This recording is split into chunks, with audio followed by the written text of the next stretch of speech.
గంగమ్మ జాతర తిరుపతి ప్రజలకు చాలా ప్రసిద్ధ స్థానిక పండుగ. ఇది ప్రతి ఏటా కూడా మేలో జరుగుతుంది.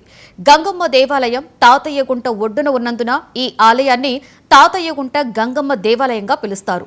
ఈ గంగమ్మ జాతరకు టీటీడీ చైర్మన్ బిఆర్ నాయుడుకి ఆహ్వాన పత్రిక, తీర్థ ప్రసాదాలను అందజేసి ఆలయ ఈవో అర్చకుడు కోరారు. రేపటి నుండి 13వ తేదీ వరకు ఘనంగా గంగమ్మ జాతర జరుగుతోంది. టీటీడీ తరఫున గంగమ్మకు పట్టు వస్త్రాలు సమర్పిస్తారు.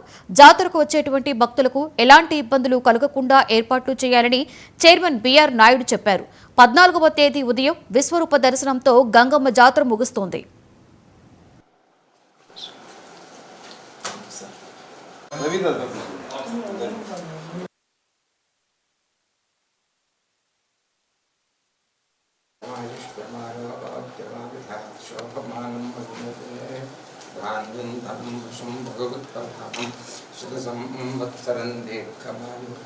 ఆయురారోగ్య అష్టైశ్వర్యాభివృద్ధిరస్తు.